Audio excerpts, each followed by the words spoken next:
Queridos buscadores da verdade, hoje os convido para uma jornada extraordinária através da vida do mestre Zen mais revolucionário da história. Um homem que ensinou seus discípulos a destruir tudo aquilo que consideravam sagrado, incluindo o próprio Buda. Esta é a história de Lin-Ji Yixuan, o fundador da escola Rinzai, cujos ensinamentos chocaram o mundo budista há mais de 1.200 anos e continuam desafiando nossa compreensão sobre liberdade espiritual até hoje.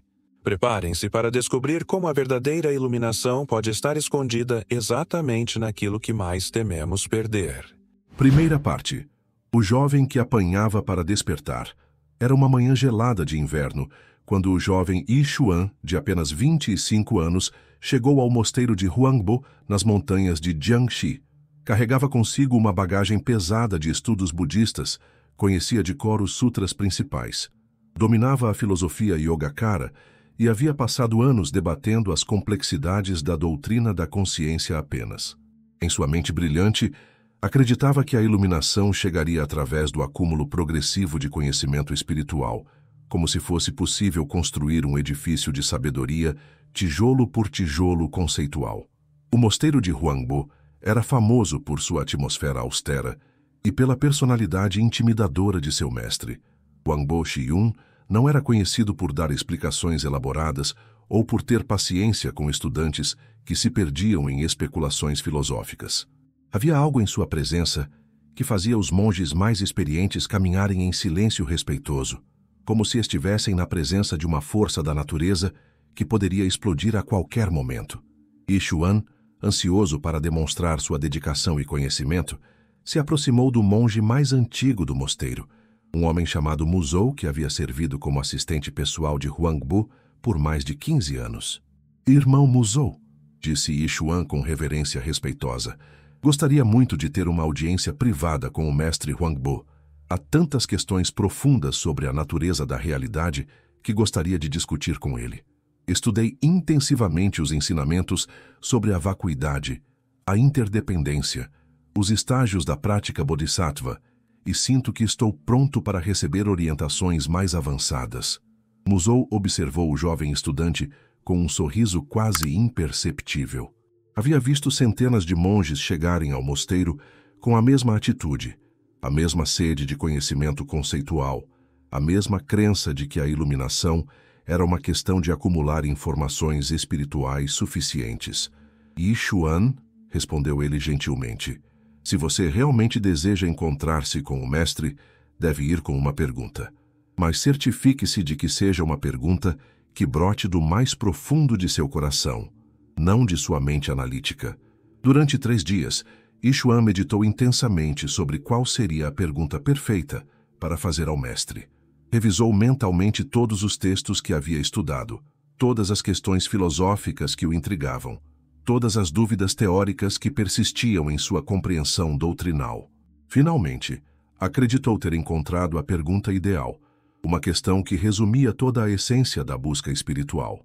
Qual é o significado fundamental de Bodhidharma ter vindo do Ocidente? Esta era a pergunta clássica do Zen, que se referia ao significado essencial dos ensinamentos budistas chegarem à China.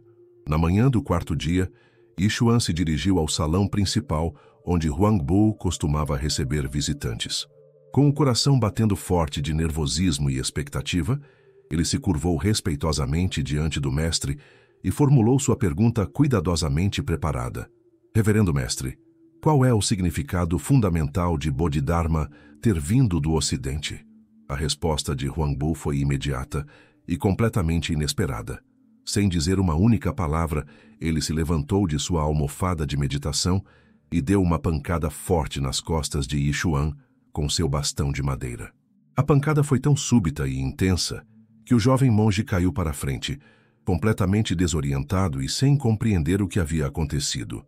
Huangbo então retornou calmamente à sua posição de meditação, fechou os olhos e não disse absolutamente nada mais. Yixuan saiu do encontro confuso, dolorido fisicamente e emocionalmente perturbado. Durante toda a noite, ele permaneceu acordado tentando decifrar o significado daquela resposta violenta. Talvez o mestre estivesse testando sua perseverança, Talvez a pancada contivesse algum ensinamento simbólico profundo que ele não conseguia compreender. Sua mente racional se recusava a aceitar que aquela agressão, aparentemente sem sentido, pudesse conter alguma sabedoria. 2 semanas depois, Yishuan decidiu tentar novamente. Desta vez, ele reformulou sua abordagem, preparando uma pergunta ainda mais refinada filosoficamente.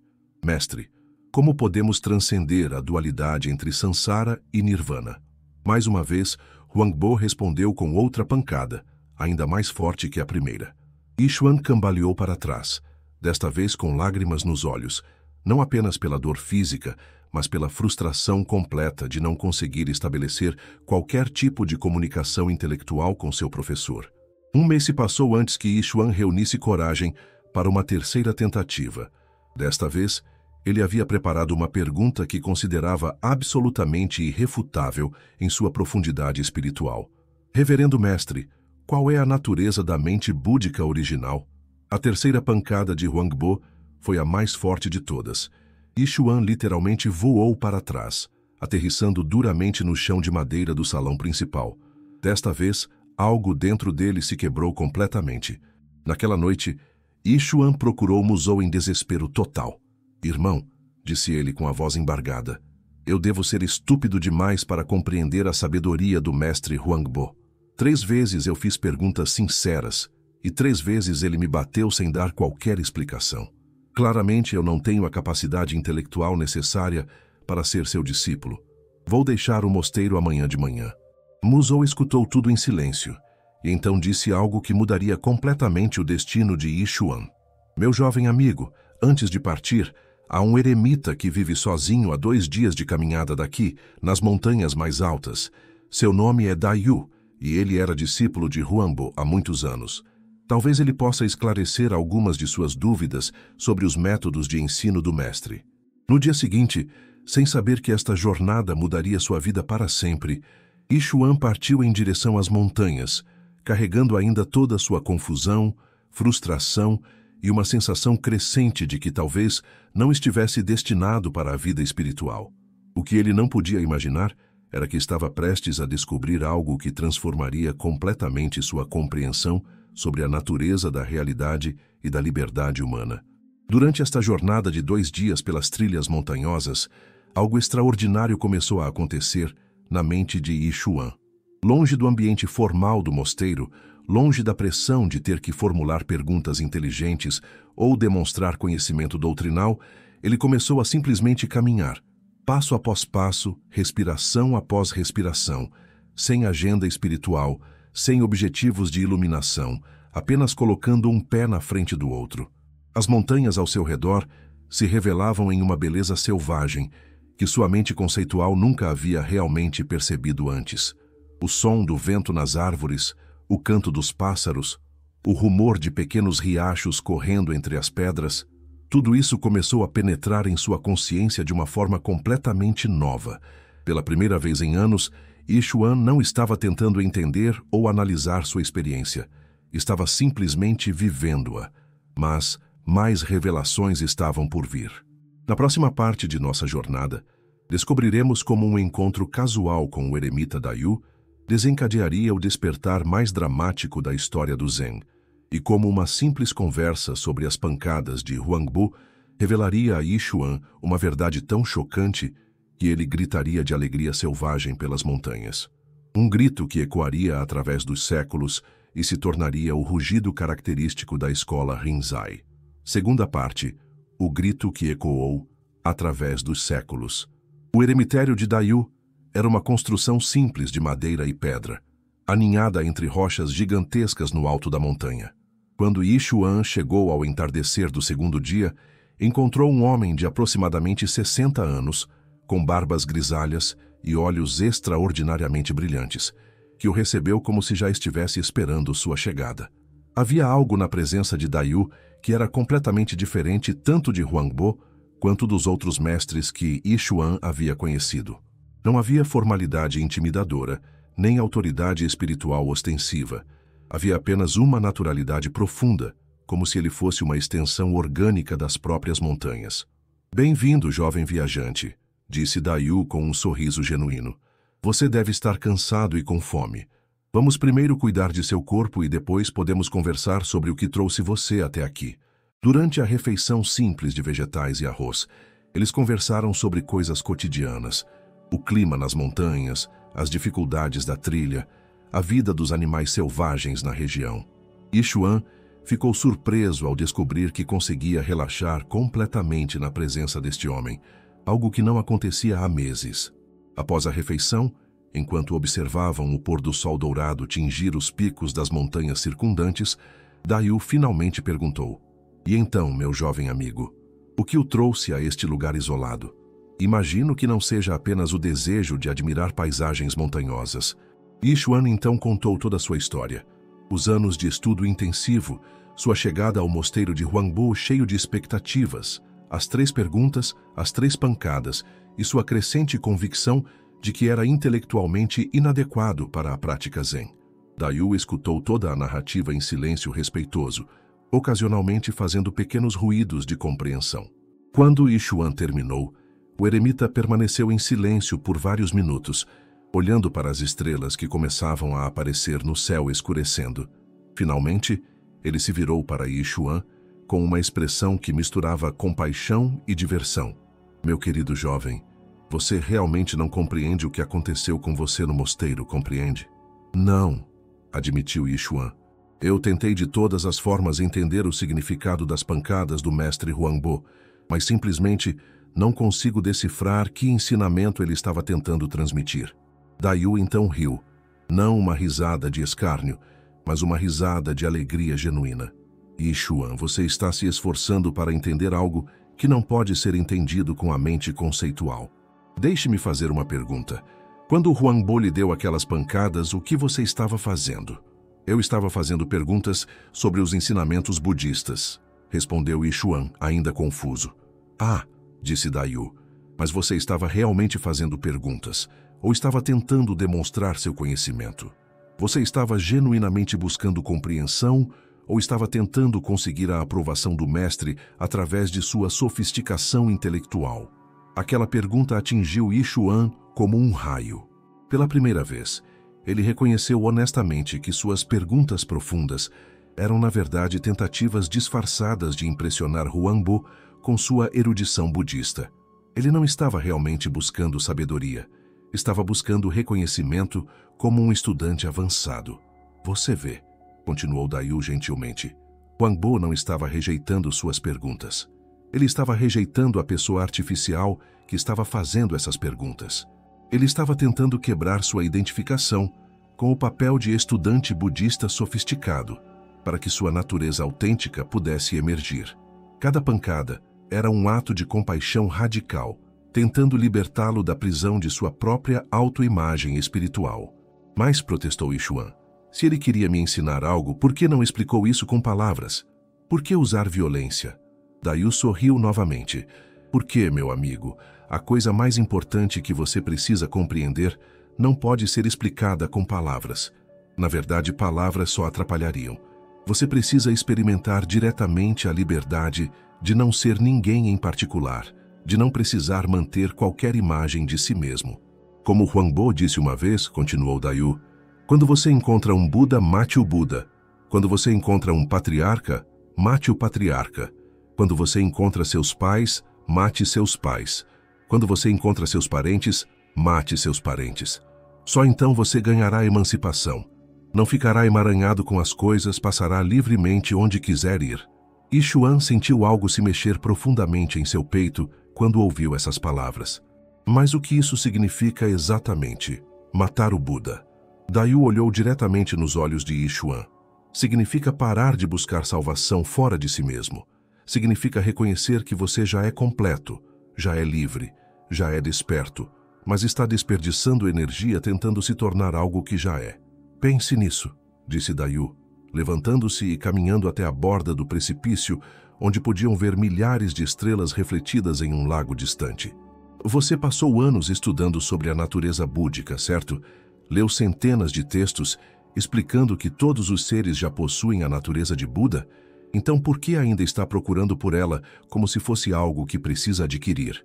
Naquele momento, algo extraordinário aconteceu na consciência de Yixuan. Era como se uma cortina pesada, que havia coberto sua visão durante toda a vida, fosse subitamente removida. Ele percebeu com uma clareza que era ao mesmo tempo chocante e óbvia, que havia passado anos, procurando algo que nunca havia perdido. Toda sua busca espiritual, todos seus estudos, todas suas perguntas sofisticadas, tudo isso havia sido baseado na suposição falsa de que ele era de alguma forma inadequado, incompleto, não iluminado. Mas se a natureza búdica já estava presente, se a liberdade já era sua condição natural, então toda sua busca havia sido não apenas desnecessária, mas contraproducente. Era como alguém que já está em casa, mas continua procurando o caminho para casa. Era como alguém que já está rico, mas continua mendigando por moedas. A percepção foi tão súbita e avassaladora que Yixuan soltou um grito espontâneo que ecoou pelas montanhas circundantes. Não era um grito de dor ou medo, mas um grito de reconhecimento alegre, como alguém que finalmente reconhece um amigo querido após anos de separação. Era o grito de alguém que acabou de acordar de um pesadelo longo e percebeu que estava seguro em sua própria cama a todo o tempo. "Dayu!", exclamou Yixuan com lágrimas streaming down his face. "Eu estava procurando por água enquanto estava parado no meio de um rio. Eu estava procurando pelo céu enquanto respirava ar. Como pude ser tão cego?" Dayu riu alto, claramente deliciado com o despertar de seu visitante. "E agora você compreende por que Huangbo lhe deu aquelas pancadas. Ele estava tentando acordá-lo deste sonho de busca." "Mas espere", disse Yixuan subitamente alarmado. "Se eu já sou livre, se já sou desperto, então por que sinto como se tivesse acabado de descobrir isso? Onde estava essa liberdade durante todos esses anos de busca?" Dayu respondeu: "Estava sempre presente, mas você estava muito ocupado procurando por ela para notá-la. É como alguém que está usando óculos e procurando pelos óculos. Eles estão bem ali no seu rosto, mas você não pode vê-los porque está usando-os." Aquela noite, Yixuan mal conseguiu dormir. Não por agitação ou ansiedade, mas por uma espécie de alegria selvagem que borbulhava em seu peito. Pela primeira vez em sua vida adulta, ele se sentia genuinamente livre. Livre da necessidade de se tornar algo. Livre da necessidade de impressionar qualquer pessoa. Livre da necessidade de entender tudo conceitualmente. Na manhã seguinte, ele se despediu de Dayu com uma gratidão que palavras não podiam expressar. "Mestre", disse ele, "como posso agradecer por me mostrar o que sempre esteve aqui?" Dayu respondeu: "Não me agradeça. Eu não lhe dei nada que já não fosse seu. Apenas removi alguns obstáculos que estavam bloqueando sua visão natural. Agora vá de volta para Huangbo e deixe-o saber que finalmente compreendeu suas pancadas." A jornada de volta ao mosteiro foi completamente diferente da jornada de ida. Yixuan caminhava com uma leveza que nunca havia experimentado antes. Cada passo parecia tocar não apenas o solo físico, mas uma profundidade infinita de presença. O mundo ao seu redor brilhava com uma intensidade nova, não porque alguma coisa havia mudado externamente, mas porque ele havia parado de filtrar sua experiência através da lente da busca espiritual. Quando chegou ao mosteiro, Yixuan foi diretamente ao salão principal, onde Huangbo estava sentado em meditação. Sem cerimônia, ele se aproximou do mestre e disse: "Reverendo mestre, agora compreendo suas pancadas. Obrigado por tentar me acordar de meu sonho de busca." Huangbo abriu os olhos e olhou diretamente para Yixuan por vários momentos. Então, inesperadamente, ele deu um tapa no rosto de Yixuan. Mas desta vez, ao invés de confusão ou dor, Yixuan explodiu em gargalhadas genuínas. Ele compreendeu imediatamente que Huangbo estava testando se seu despertar era real ou apenas outro conceito intelectual. E o fato de que ele podia rir da situação ao invés de analisá-la demonstrava que algo fundamental havia realmente mudado. "Você, louco!", gritou Yixuan ainda rindo. "Você está vindo aqui puxar os bigodes do tigre."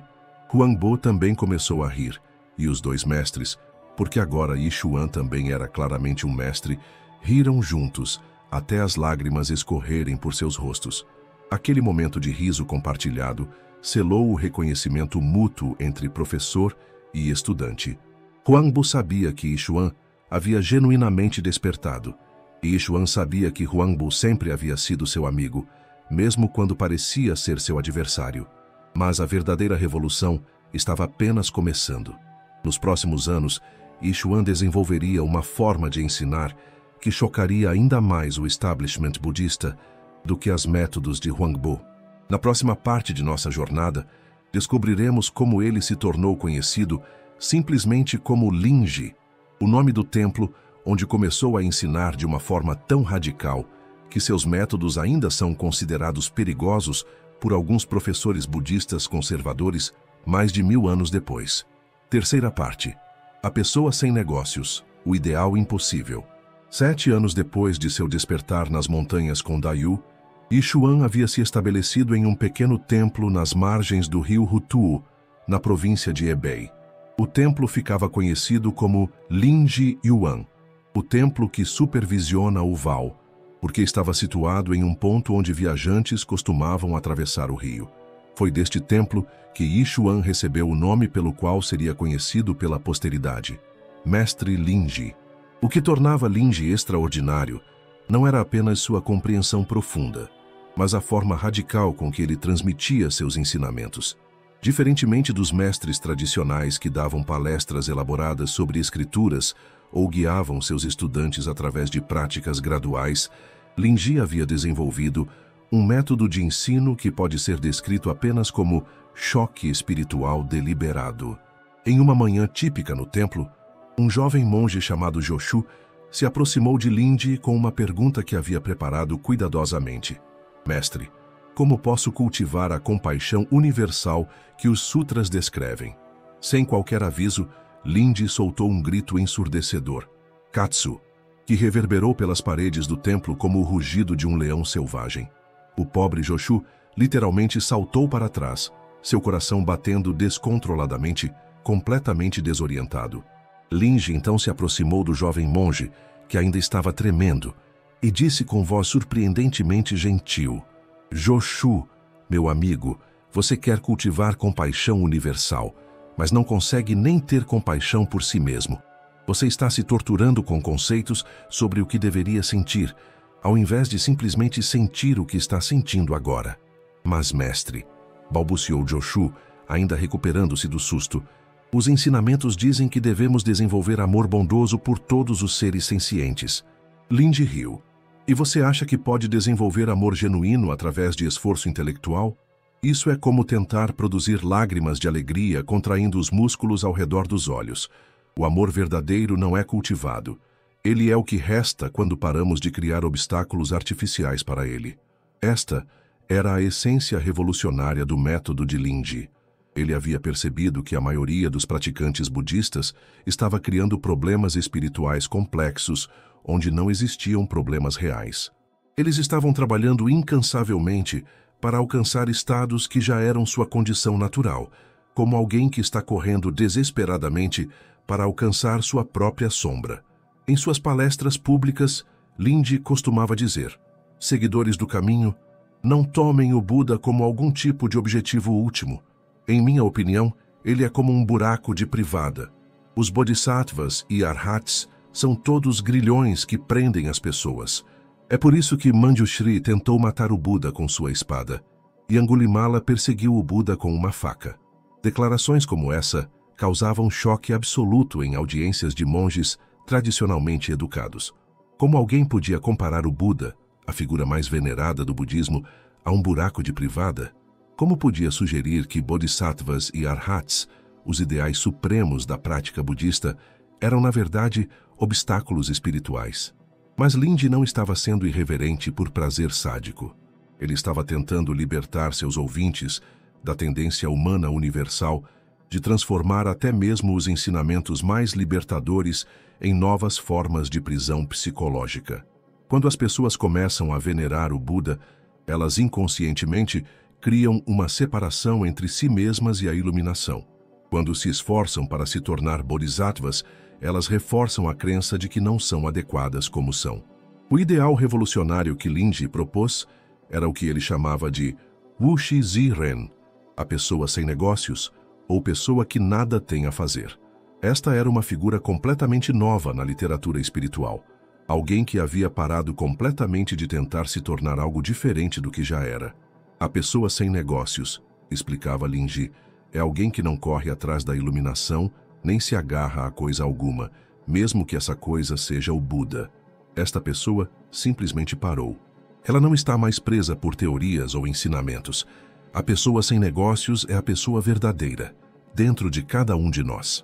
Para ilustrar este conceito, Linji costumava contar a história de um fazendeiro que encontrou. Havia um homem simples que vivia cultivando a terra. Ele nunca havia lido um sutra, nunca havia feito um retiro de meditação, nunca havia recebido iniciações especiais. Quando eu lhe perguntei sobre sua compreensão do Dharma, ele disse: quando tenho fome, como. Quando tenho sede, bebo água. Quando estou cansado, durmo. Os tolos podem rir de mim, mas os sábios compreenderão o que quero dizer. Este fazendeiro, dizia Linji, é mais desperto do que monges que passaram décadas estudando filosofia budista. Por quê? Porque ele não criou problemas artificiais onde não existem problemas. Ele não está tentando ser outra coisa, senão exatamente o que é neste momento. Mas a aplicação prática deste ensinamento era extremamente desafiadora para pessoas condicionadas a pensar que o progresso espiritual requer esforço constante. Um dia, uma freira chamada Zenshin veio ao templo e perguntou a Linji: mestre, se não devemos nos esforçar para melhorar espiritualmente, como podemos lidar com nossas emoções negativas como raiva e ciúme? Linji respondeu: Zenshin, quando você sente raiva, seja completamente raivosa. Quando sente ciúme, seja completamente ciumenta. Mas seja estas coisas sem criar uma história sobre por que você as está sentindo ou sem julgá-las como boas ou ruins. A emoção em si não é o problema. O problema é toda a elaboração mental que construímos ao redor dela. Mas isso não é perigoso? Protestou Zenshin. Se eu me permito sentir raiva completamente, não posso machucar outras pessoas? Linji sorriu. Você já machucou pessoas tentando não sentir raiva? Você já disse coisas cruéis porque estava reprimindo seus sentimentos? A raiva reprimida é muito mais perigosa do que a raiva honesta, porque a raiva reprimida vaza de formas indiretas e manipuladoras. Além disso, continuou Linji, quando você para de lutar contra suas emoções, algo interessante acontece. Elas passam naturalmente, como nuvens passando no céu. É apenas quando resistimos a elas que elas se fixam e se tornam problemas crônicos. Este tipo de ensinamento era radical demais para muitos estudantes. Um jovem monge chamado Rinzai, que mais tarde emprestaria seu nome à escola japonesa, baseada nos ensinamentos de Linji, certa vez protestou: mestre, este caminho parece muito simples. Certamente deve haver práticas mais avançadas, técnicas mais sofisticadas para alcançar estados superiores de consciência. A resposta de Linji foi um dos seus gritos mais famosos, seguido de uma pancada gentil no ombro de Rinzai. Você quer estados superiores de consciência? Você não está consciente agora. Você quer práticas avançadas? Respirar não é prática suficiente para você. Você quer técnicas sofisticadas? Abrir e fechar os olhos é muito simples.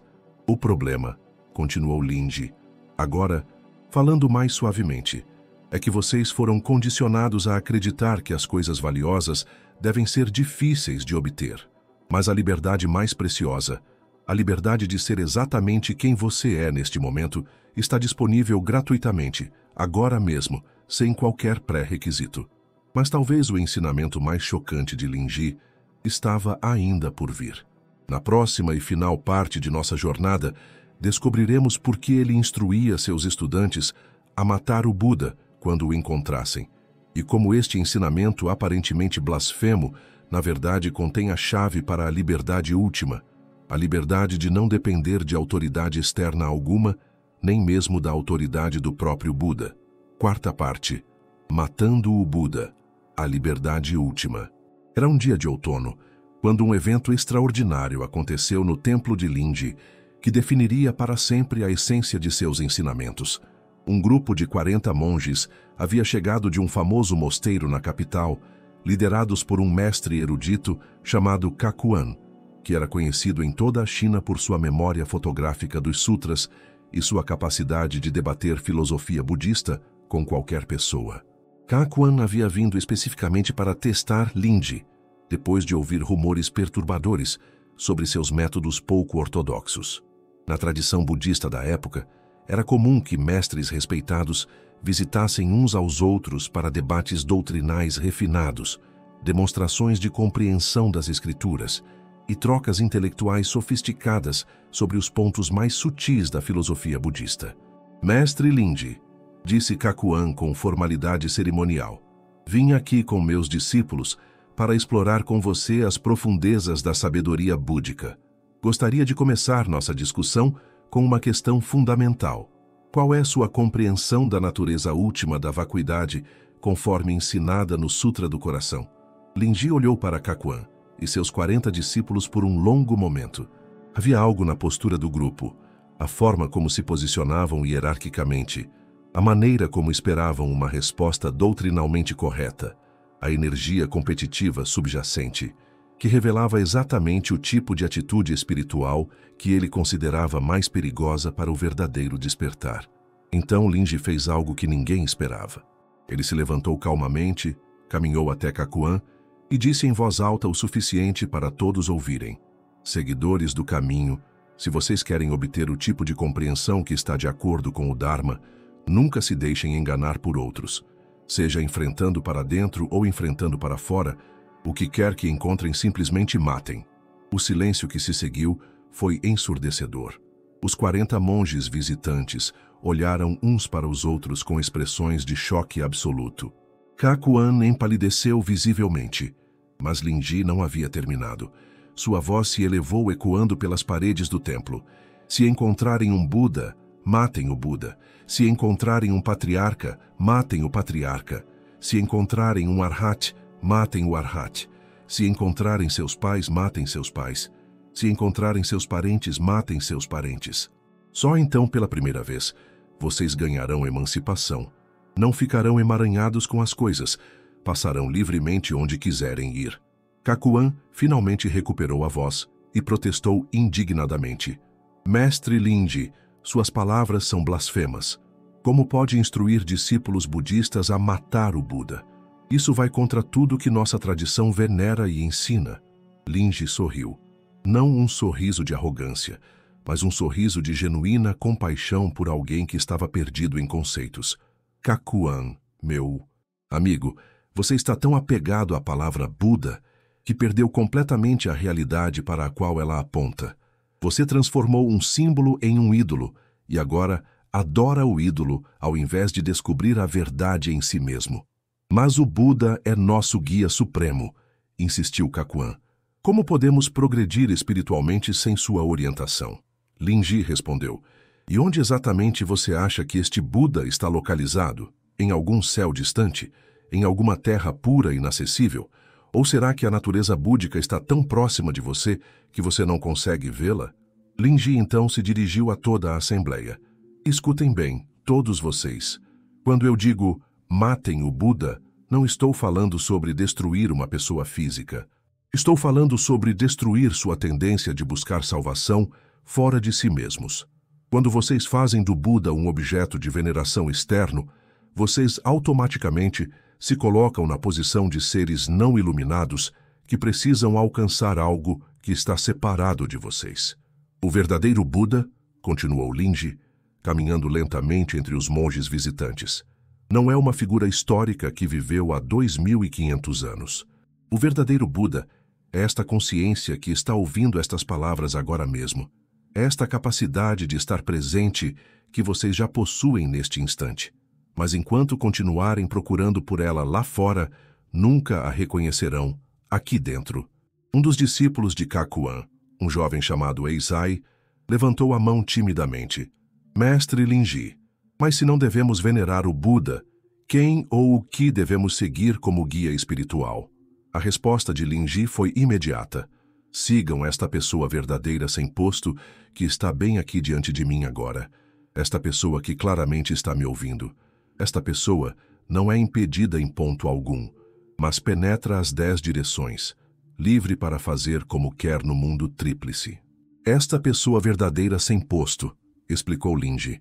É quem você realmente é antes de assumir qualquer identidade espiritual, antes de se tornar budista ou não budista, antes de se considerar iluminado ou não iluminado. É sua natureza original que não precisa de títulos, certificações ou reconhecimento externo para existir. Kakuan, claramente perturbado, mas intelectualmente honesto, fez uma pergunta mais profunda. Mestre, se esta natureza verdadeira já está presente, por que então temos tradições espirituais? Por que temos mestres, ensinamentos, práticas? Linji apreciou a qualidade da pergunta. Excelente pergunta, Kakuan.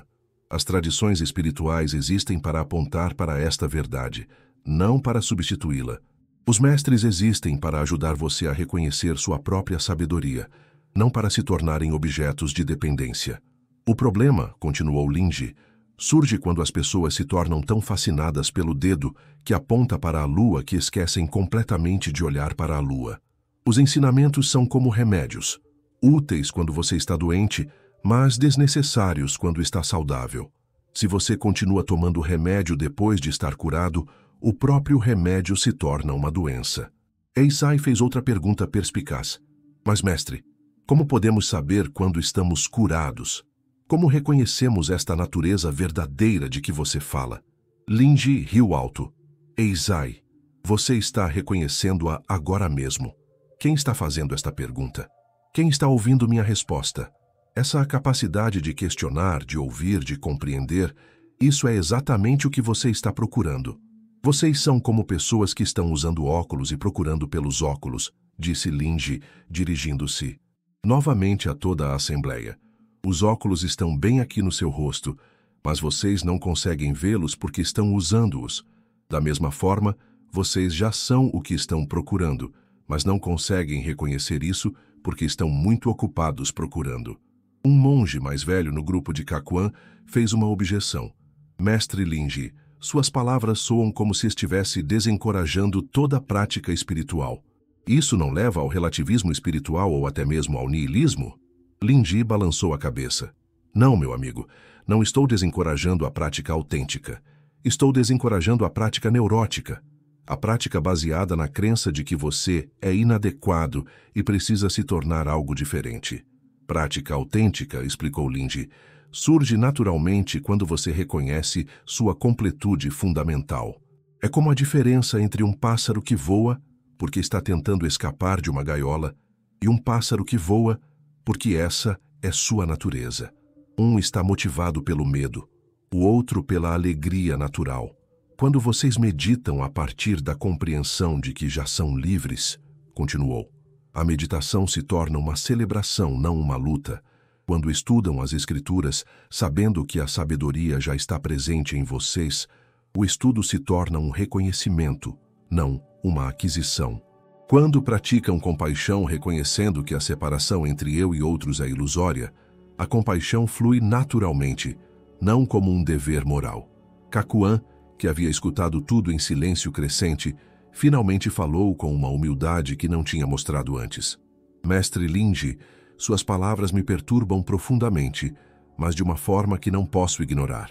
Passei 30 anos memorizando sutras, debatendo filosofia, acumulando conhecimento espiritual. Você está sugerindo que tudo isso foi inútil? Linji se aproximou de Kakuan e colocou uma mão gentil em seu ombro. Não inútil, Kakuan, mas preparatório. Sua mente precisava se saturar completamente de conceitos espirituais para finalmente reconhecer as limitações do conhecimento conceitual. Agora você pode usar todo esse aprendizado como ferramentas quando apropriado, mas sem se perder neles. É como aprender a andar de bicicleta, disse Linji. No início, você precisa pensar conscientemente sobre cada movimento, onde colocar as mãos, como manter o equilíbrio quando pedalar.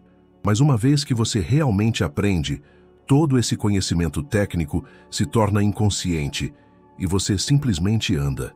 Da mesma forma, uma vez que você reconhece sua natureza verdadeira, todos os ensinamentos se tornam parte natural de como você vive, sem esforço consciente. Neste ponto, algo extraordinário começou a acontecer na Assembleia. A atmosfera competitiva e formal que havia caracterizado a visita começou a se dissolver. Os monges visitantes começaram a relaxar, a fazer perguntas mais genuínas, a compartilhar suas próprias dúvidas e dificuldades, ao invés de tentar demonstrar conhecimento. Um por um, eles começaram a ter vislumbres do que Lindy estava apontando, não através de explicações intelectuais complexas, mas através do simples reconhecimento de que a consciência que estava compreendendo suas palavras já era exatamente o que eles haviam passado anos procurando. Eisai foi o primeiro a ter uma percepção clara. No meio de uma resposta de Lindy, ele subitamente riu alto e disse: "Mestre, eu acabei de perceber algo absurdo. Eu estava tentando usar minha mente para encontrar minha mente. Era como tentar morder meus próprios dentes." Lindy bateu palmas em aprovação. "Eisai, você acabou de descobrir porque todos os seus esforços espirituais anteriores eram como tentar levantar-se puxando seus próprios cabelos." Gradualmente, outros monges começaram a ter insights similares. A percepção se espalhava pela sala como ondas em um lago após uma pedra ser jogada. Não porque Lindy estivesse fazendo algo especial, mas porque ele havia criado um ambiente onde as pessoas podiam parar de se esforçar tempo suficiente para reconhecer o que já estava presente. Quando o sol começou a se pôr, Kakuan se aproximou de Lindy uma última vez. "Mestre, não sei como agradecer por esta desconstrução. Sinto como se tivesse carregado uma mochila pesada por 30 anos e acabado de descobrir que estava vazia o tempo todo." Lindy sorriu. "Kakuan, a mochila não estava vazia. Você é que não precisava carregá-la. Agora vá em paz e lembre-se, se encontrar o Buda no caminho, mate-o. Se encontrar Lindy no caminho, mate Lindy também." Os 40 monges partiram na manhã seguinte completamente transformados. Não porque haviam adquirido novos conhecimentos ou técnicas, mas porque haviam reconhecido a adequação fundamental de sua condição natural. Eles não precisavam mais se tornar budistas. Eles simplesmente eram o que sempre haviam sido, mas agora com clareza, ao invés de confusão. Quinta parte. O rugido que ainda ecoa. Anos se passaram desde aquele encontro transformador com Kakuan e seus discípulos, e a reputação de Lindy se espalhou por toda a China como fogo em palha seca.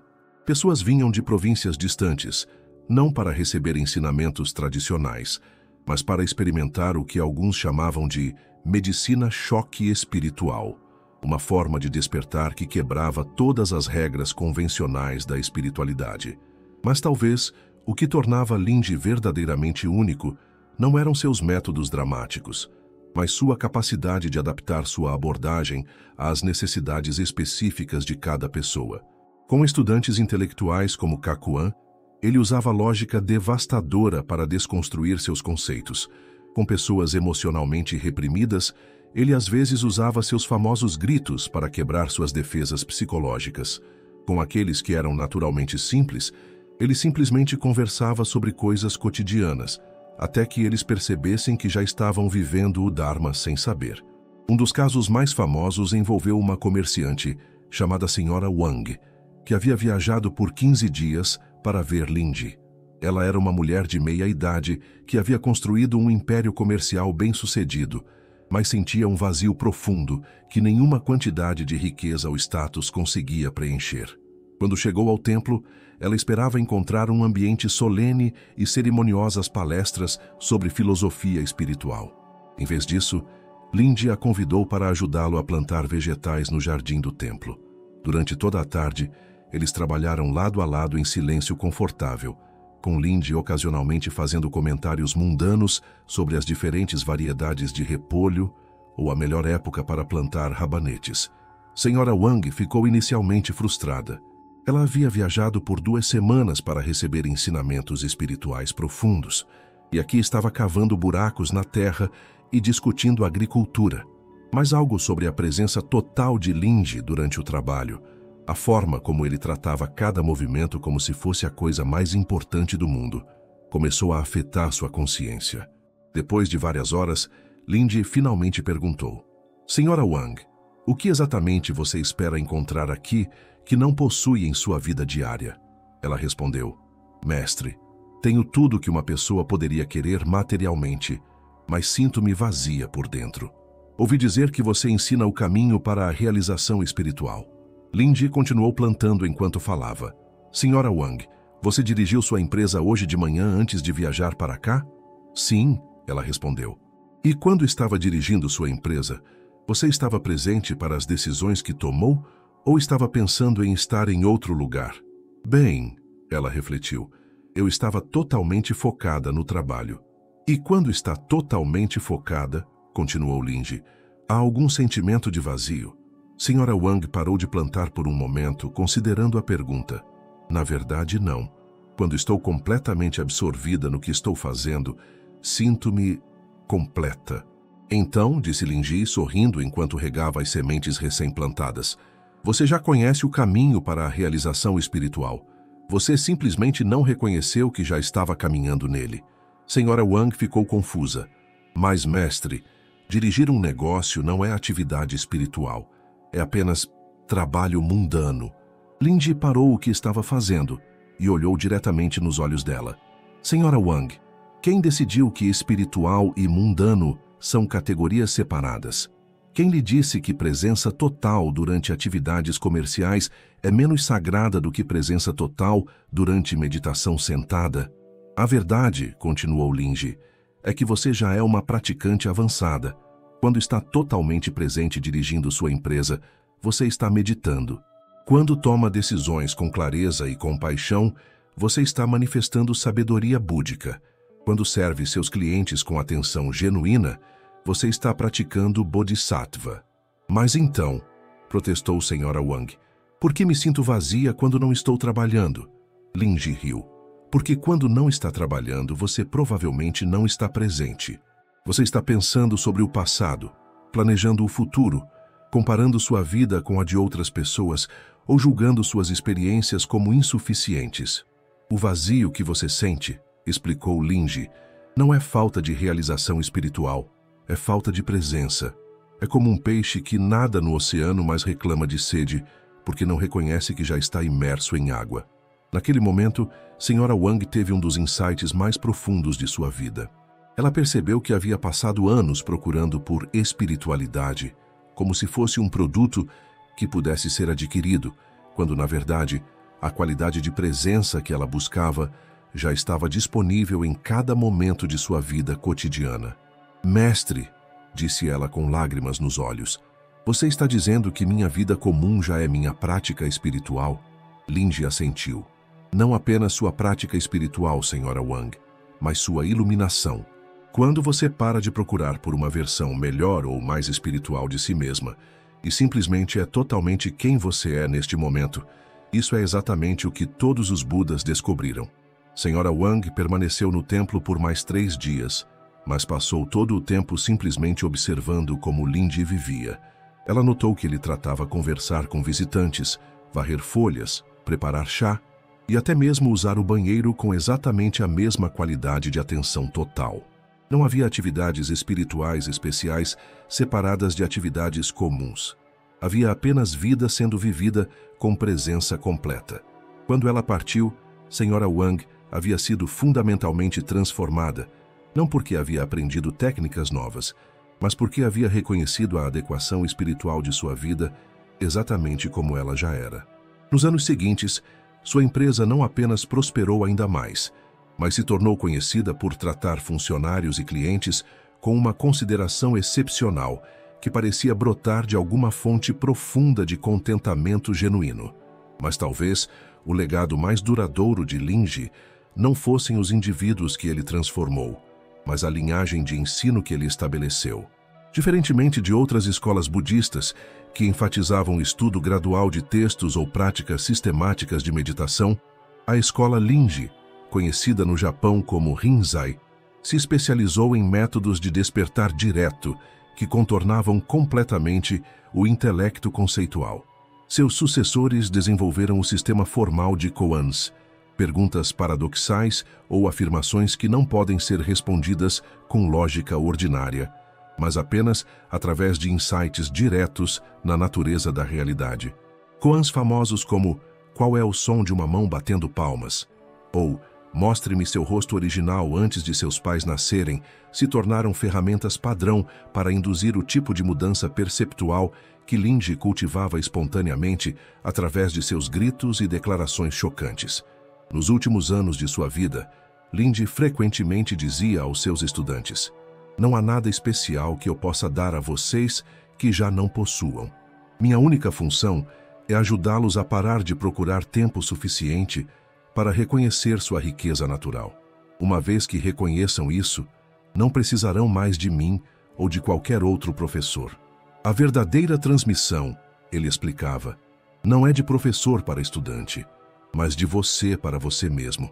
É o reconhecimento de que sua natureza búdica não é algo que precisa ser desenvolvido, mas algo que apenas precisa ser revelado, como o sol que sempre esteve brilhando por trás das nuvens." Quando Lindy morreu em 866, suas últimas palavras foram relatadas como: "Seguidores do caminho, não permitam que ninguém os engane. Não há nada mais que fazer, não há nada mais que alcançar.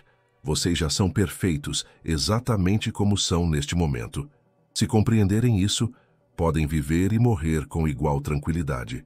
Sexta parte: o ensinamento que transcende o tempo.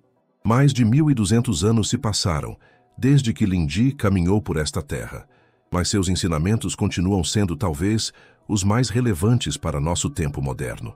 Vivemos em uma era de busca espiritual sem precedentes, onde milhões de pessoas exploram tradições contemplativas, frequentam retiros, estudam filosofias antigas e buscam incessantemente por paz interior e significado. Paradoxalmente, nunca houve tanto conhecimento espiritual disponível, mas também nunca houve tanta ansiedade espiritual. As pessoas acumulam técnicas de meditação como se fossem colecionadores, saltam de um professor para outro em busca de experiências mais profundas e, frequentemente, se sentem mais fragmentadas após anos de desenvolvimento pessoal do que quando começaram suas jornadas. É precisamente para este dilema moderno que os ensinamentos de Lindy oferecem uma medicina radical. Sua mensagem central, que você já é completo e livre, mas está desperdiçando energia tentando se tornar algo que já é, fala diretamente ao coração da neurose espiritual contemporânea. Imaginem por um momento aplicar a sabedoria de Lindy à cultura moderna de autoajuda. Quantos livros prometem transformar sua vida em 30 dias? Quantos workshops garantem despertar sua consciência superior? Quantos aplicativos de meditação sugerem que, com prática suficiente, você finalmente alcançará o estado mental que está procurando? Lindy veria tudo isso como variações elegantes do mesmo erro fundamental: a crença de que você precisa adicionar algo à sua experiência presente para ser adequado. Se você ama o sagrado e despreza o ordinário, ele dizia, ainda está boiando no oceano da ilusão.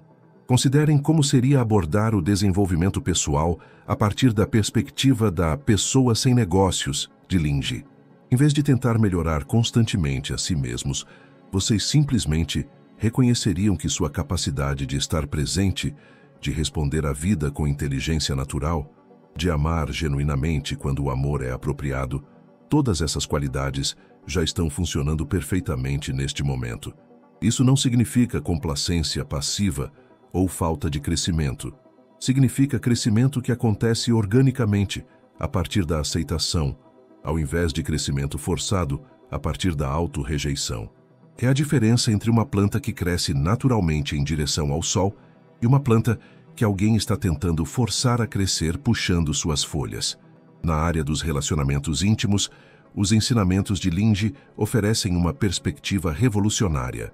Quantos conflitos relacionais surgem da tentativa de transformar nossos parceiros em versões melhores de si mesmos?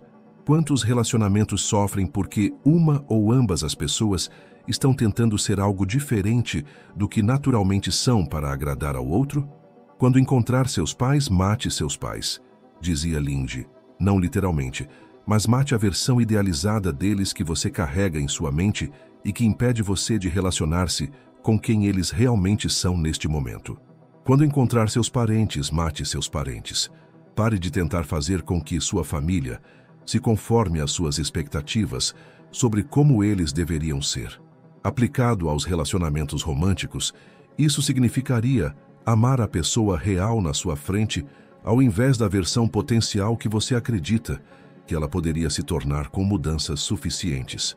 Significaria parar de tentar ser uma versão editada de si mesmo para ganhar aprovação e, em vez disso, revelar autenticamente quem você é, confiando que conexão genuína só pode acontecer entre pessoas reais, não entre personas cuidadosamente construídas.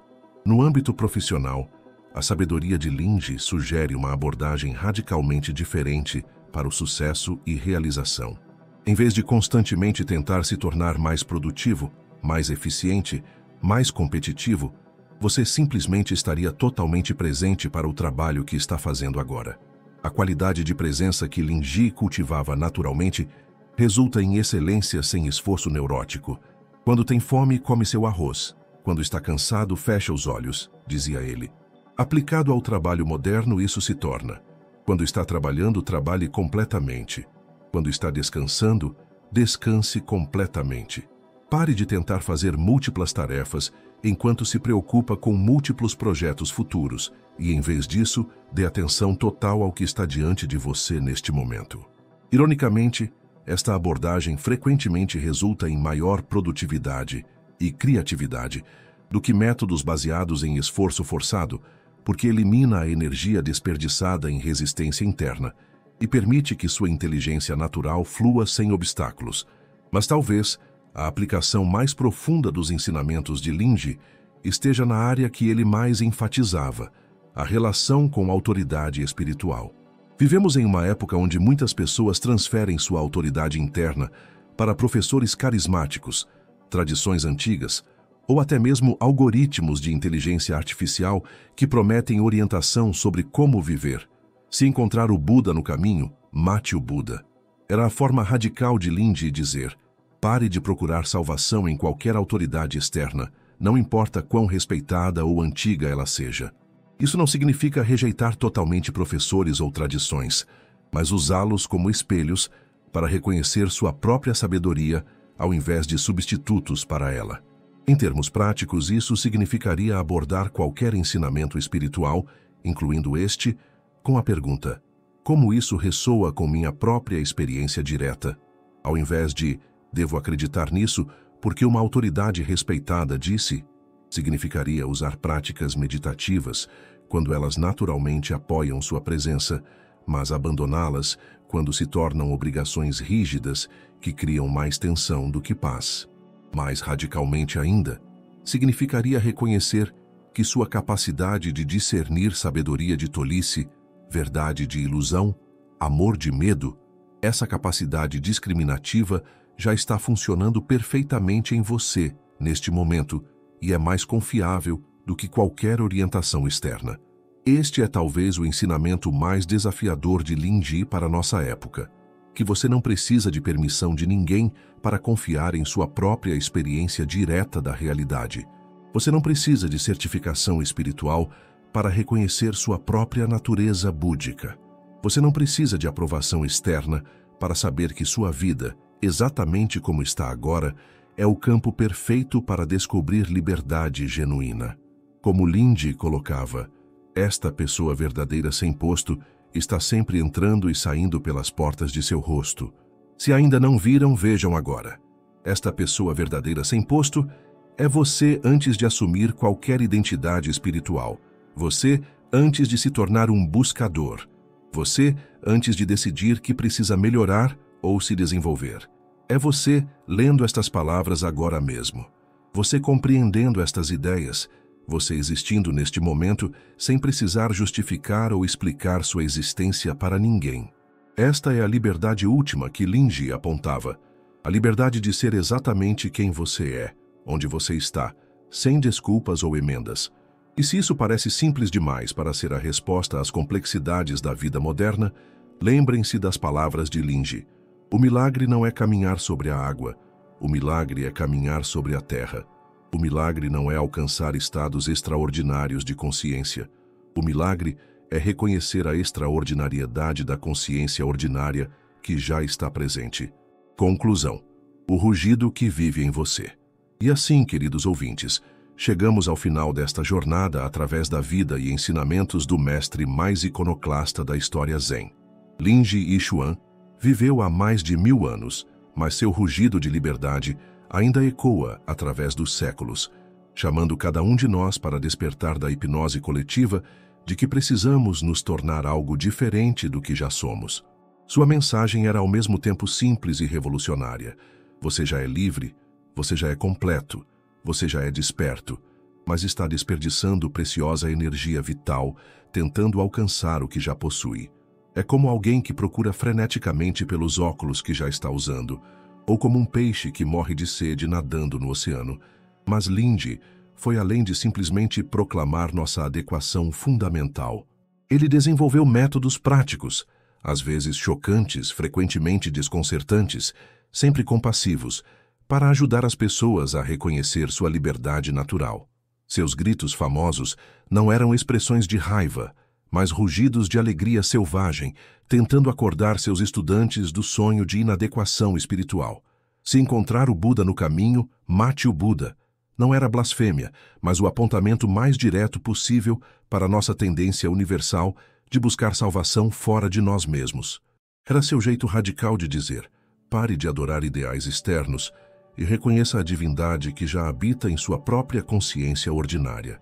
A pessoa sem negócios que ele propôs como ideal espiritual não era alguém que havia alcançado um estado especial, mas alguém que havia parado de tentar alcançar estados especiais. Era alguém que havia descoberto a liberdade de ser exatamente quem é, onde está, sem precisar justificar ou melhorar sua existência. Para nossa época moderna, saturada de informação espiritual, mas frequentemente faminta de paz genuína, os ensinamentos de Lin oferecem uma medicina potente. Eles nos convidam a parar a busca espiritual neurótica e reconhecer que a qualidade de presença que estamos buscando já está disponível neste momento, lendo estas palavras, compreendendo estas ideias. Isto não significa que desenvolvimento pessoal ou prática espiritual sejam inúteis. Significa que quando surgem de um lugar de reconhecimento de nossa adequação fundamental, ao invés de uma crença em nossa inadequação, eles se tornam expressões naturais de alegria, ao invés de projetos desesperados de autofixação. O rugido de Lin que ainda ecoa através dos séculos não é um som externo que precisamos ouvir, mas o reconhecimento de nossa própria capacidade de rugir, nossa capacidade de viver com autenticidade feroz, de amar sem reservas, de estar presente sem desculpas, de existir sem precisar de validação externa. Este rugido vive em cada momento quando você para de tentar ser alguém especial e simplesmente é quem você é. Ele emerge quando você reconhece que esta consciência que está compreendendo estas palavras, agora mesmo, é exatamente a mesma consciência búdica que todos os mestres ao longo da história apontaram. Não uma versão melhorada dela, não uma versão mais desenvolvida, mas esta consciência ordinária que você sempre teve e sempre será. E agora, meus queridos companheiros de jornada, antes de nos despedirmos desta exploração transformadora, gostaria de fazer um convite especial para vocês. Se estas descobertas sobre a liberdade radical que Lin ensinou tocaram algo profundo em seus corações, se vocês sentem uma ressonância com esta sabedoria milenar que permanece mais relevante do que nunca, eu os convido calorosamente a se juntarem à nossa família aqui no canal. Não como mais seguidores passivos, mas como exploradores ativos desta verdade extraordinária que vive dentro de cada um de nós. Sua presença aqui, sua energia consciente, contribui para que possamos continuar desenterrando essas joias preciosas de sabedoria e aplicando-as às realidades de nossas vidas modernas. Mas mais do que isso, estou genuinamente curioso sobre suas próprias descobertas neste caminho. Compartilhem conosco nos comentários. Em que momentos de suas vidas vocês experimentaram essa simplicidade radical que Lin ensinou? Talvez tenham sido momentos quando pararam de tentar ser diferentes e simplesmente foram quem eram, ou quando reconheceram que estavam procurando fora algo que já possuíam dentro. Podem ter sido instantes trabalhando em suas profissões, quando subitamente se sentiram completamente presentes e eficazes sem esforço forçado. Ou momentos em relacionamentos quando pararam de tentar mudá-los e simplesmente os amaram como eram. Ou até mesmo momentos solitários quando reconheceram que não precisavam estar em nenhum outro lugar senão exatamente onde estavam. Suas experiências são presentes inestimáveis para toda a nossa comunidade, porque nos lembram que esta sabedoria não é teoria abstrata, mas realidade viva, acessível a todos nós. Quando vocês compartilham suas próprias descobertas, vocês se tornam professores para outros buscadores sinceros, da mesma forma que Linji se tornou professor através de sua própria autenticidade radical. Contem-nos também o que mais os impactou nesta jornada através dos ensinamentos de Linji. Foi a ideia revolucionária de matar o Buda, a descoberta da pessoa sem negócios que nada tem a fazer, o reconhecimento de que vocês já são o que estão procurando? Ou talvez algo completamente diferente que ressoou de forma única com sua experiência pessoal? E se vocês já estão aplicando alguns destes insights em suas vidas cotidianas, compartilhem como isso está funcionando para vocês. Como é viver menos na busca neurótica e mais na aceitação natural? Como é confiar mais em sua sabedoria interna e menos em autoridades externas? Como é reconhecer que suas vidas ordinárias já são o campo perfeito para a realização espiritual? Suas histórias não apenas inspiram outros, mas também nos ajudam a entender como esta sabedoria antiga pode se manifestar de formas práticas e relevantes em nosso mundo contemporâneo. Cada experiência compartilhada adiciona mais uma nota à sinfonia de despertar, que começou com Linji há mais de 1000 anos e continua sendo tocada através de cada um de nós hoje. Lembrem-se de que não há experiência certa ou errada para compartilhar. Linji ensinou que a pessoa verdadeira sem posto já está presente em vocês exatamente como são neste momento. Suas dúvidas são válidas, suas descobertas são preciosas, suas confusões são parte natural do processo de reconhecimento. O que importa não é ter todas as respostas, mas manter viva a qualidade de questionamento genuíno que nos leva sempre mais fundo na verdade de quem realmente somos, por baixo de todas nossas identidades temporárias e papéis sociais. Que possamos todos lembrar que somos expressões únicas desta mesma consciência universal que brilhava através de Linji, que brilha através de cada mestre autêntico e que está brilhando através de vocês neste exato momento enquanto leem estas palavras. Não porque se tornaram especiais, mas porque sempre foram especiais e simplesmente esqueceram por um tempo. Que o rugido de liberdade que Linji personificou desperte o rugido de liberdade que vive adormecido em cada um de nós. Que possamos viver com a coragem de ser autenticamente quem somos, amar genuinamente quando o amor é chamado e estar presentes corajosamente para qualquer experiência que a vida nos ofereça. E que possamos lembrar sempre das palavras finais de Linji: não há nada mais que fazer, não há nada mais que alcançar. Vocês já são perfeitos exatamente como são neste momento. Se compreenderem isso, podem viver e morrer com igual tranquilidade, podem rugir com a alegria de 1000 leões, podem ser livres aqui mesmo, agora mesmo, sem precisar ir a nenhum outro lugar ou se tornar ninguém mais. O Dharma está completo, a jornada está completa, vocês estão completos. Que assim seja, e que assim sempre tenha sido, desde o início dos tempos até o fim da eternidade.